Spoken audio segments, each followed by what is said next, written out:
going to make the infamous sour cream and chive biscuits, or scones if you're from another part of the world other than America, from the Keto for the Holidays cookbook.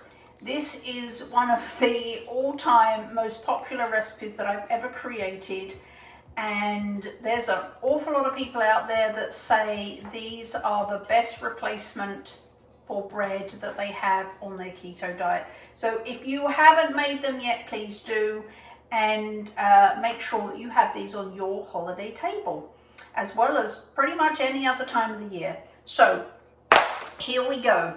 We are going to put in our food processor. If you don't have a food processor, you can also use one of these, which is a pastry blender. It'll take a bit more work and a bit of elbow grease, but you can also do that. So in our food processor, we have the almond flour. We're going to add the baking powder. We're going to add the xanthan gum. We're going to add the baking soda. That's the xanthan gum. I'm getting ahead of myself here. We're going to add some red mineral salt. And of course, there's a code and a discount for your purchasing pleasure. And then we're going to put in, and actually, just to make sure, I keep my almond flour in the freezer, which you should do too. And I'm going to make sure that all of the dry ingredients and the almond flour are completely mixed before I add the butter. Almond flour can get a bit clumpy in the freezer, so just running this for a few seconds will make sure that it's free flowing.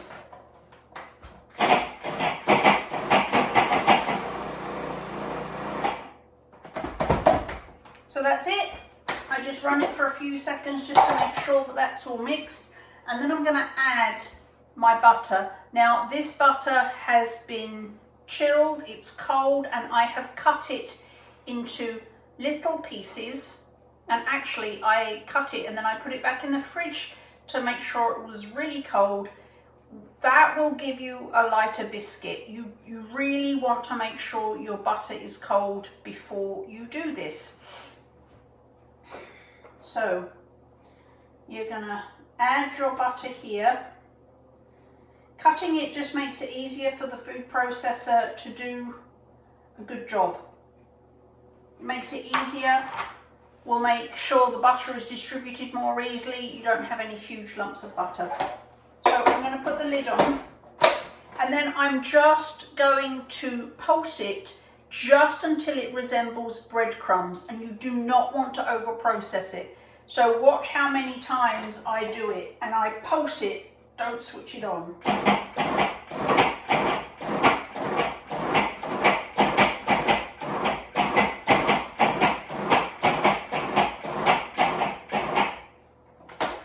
Okay, that's getting there, but it's not quite ready yet. So that was 20 pulses.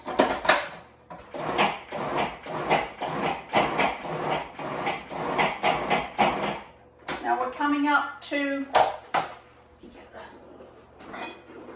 30 pulses, and we're almost there. So I am going to do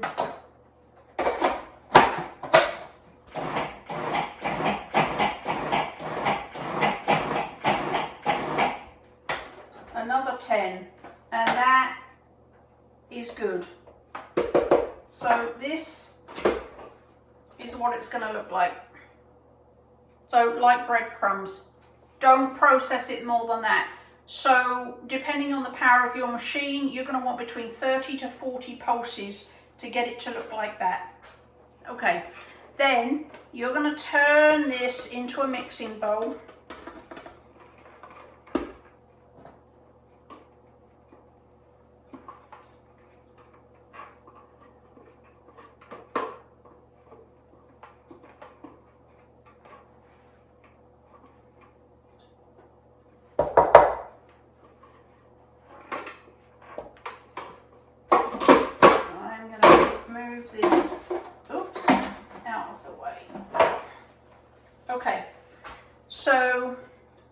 again. I think you can see what you have there is like breadcrumbs. Okay, then you're going to add the egg.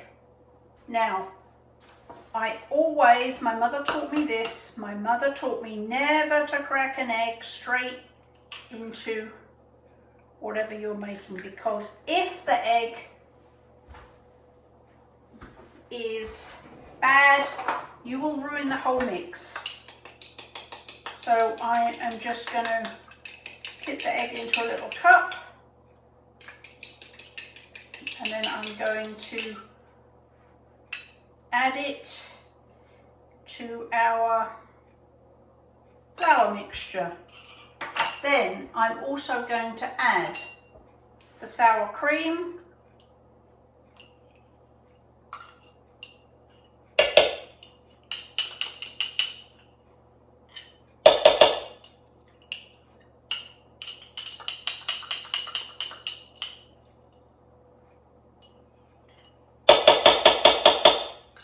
I'm going to add the water, I'm going to add the chives, fresh chives, and I'm going to add our feta, which I have cut into small pieces. Always remember, don't buy the pre-crumbled feta because it will have carby, starchy fillers in it to keep it crumbly. Buy feta that comes in a block and chop it yourself. It just takes a minute. In goes the feta. And then you're going to, ooh, it's a lot here.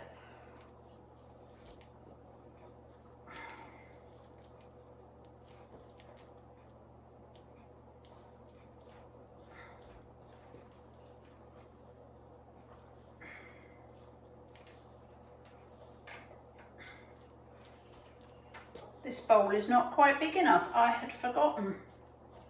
It's been a long time since I made these.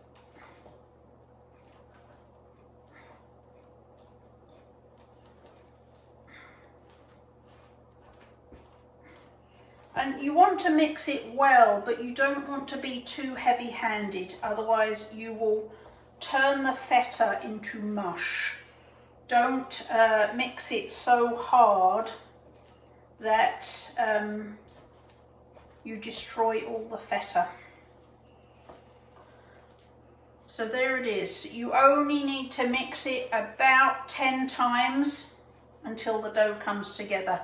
And this is what we call, and I've had comments about this before, this is what we might call a shaggy dough. So when I turn it out, what I mean by a shaggy dough, when you come to that in the instructions, is it's not a smooth, beautiful dough like a bread dough. That's not what this is.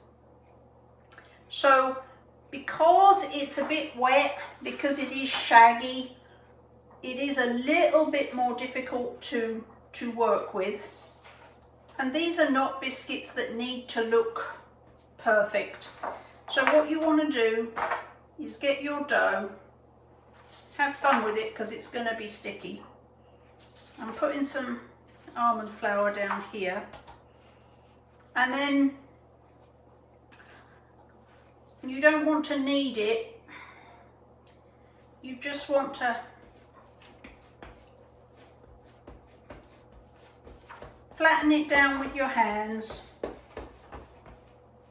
And I've said until it's a square, but it depends what shape you're going to cut it into. But I wouldn't try and roll this. You want it to be about 1 inch thick, and you can just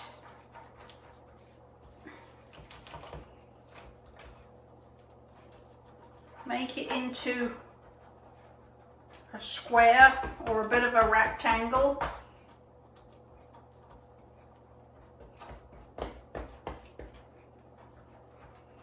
Try and make sure that it's equal thickness all the way across. Okay, so now you've got your square, and I'm just going to rinse my hands off so I don't make my knife super messy.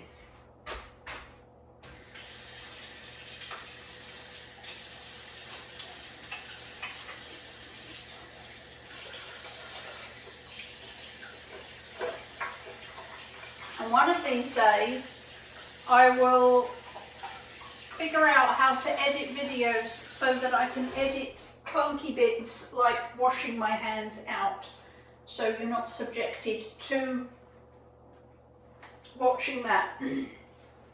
Okay, so now we have our dough, and we're going to move over to our tray. Now, you've got another egg here, which is for glazing. As always, we're going to crack that into its own little pot, just in case it's a bad egg.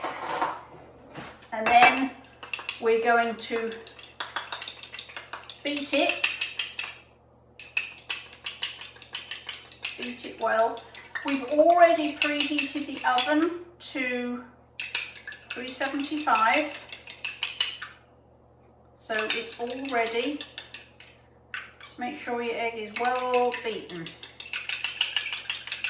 Okay, and we've got our paprika ready. Actually, this is my favorite. This is smoked paprika, so that's what I use. Now, let's put these over here. You're going to get a sharp knife, and you're going to cut it into 2-inch squares. Now, it says 12, so to get that into 12, that will be actually 16. Because of the size of the way I've done that, 12, that'll be 16 squares, not 12, so we'll go with that. So, and it's usually better, in order to get things even, the way to do that is to cut it in half this way and then work on each half. So then cut it in half that way, then cut it in half this way, and this way,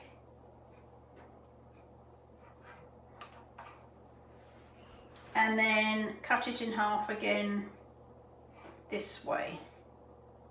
Now these are going to be a little bit smaller than the ones I made originally, but that you might actually find that that's better for a holiday gathering anyway, because of all the choices of food that are available. Now, I'm going to grab my offset spatula just because it's easier to pick things up, and you'll notice that these aren't perfect, but then they're going to be sticky, so you do want to use a spatula. Slice it underneath, and you're going to put them on your tray, and they're kind of rustic looking. If you want to spend more time making them all perfect squares, have at it.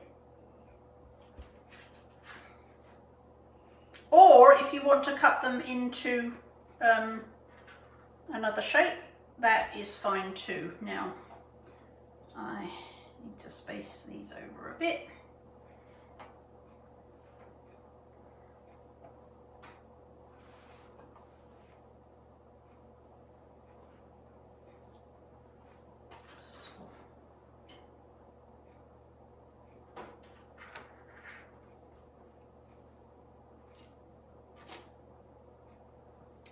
I made one too many. I haven't got room on my tray, but that's okay. Okay, so there are your biscuits, and now you want to get your pastry brush and do the egg. gonna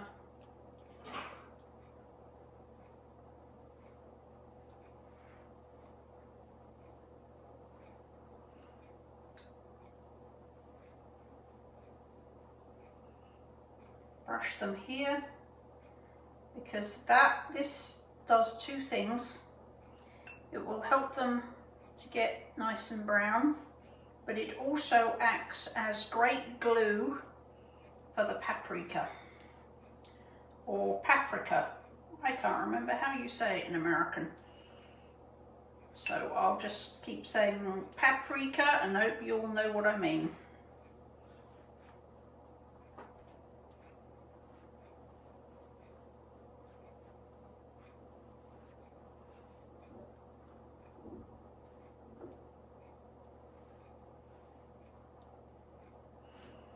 Okay, so that's, I'm going to do this one too. I'm going to put that on the side.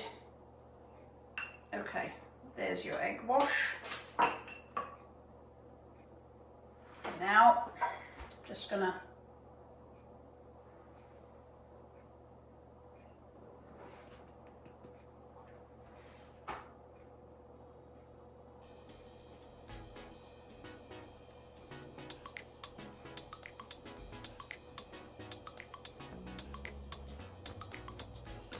and again, these are intended to be quite rustic, so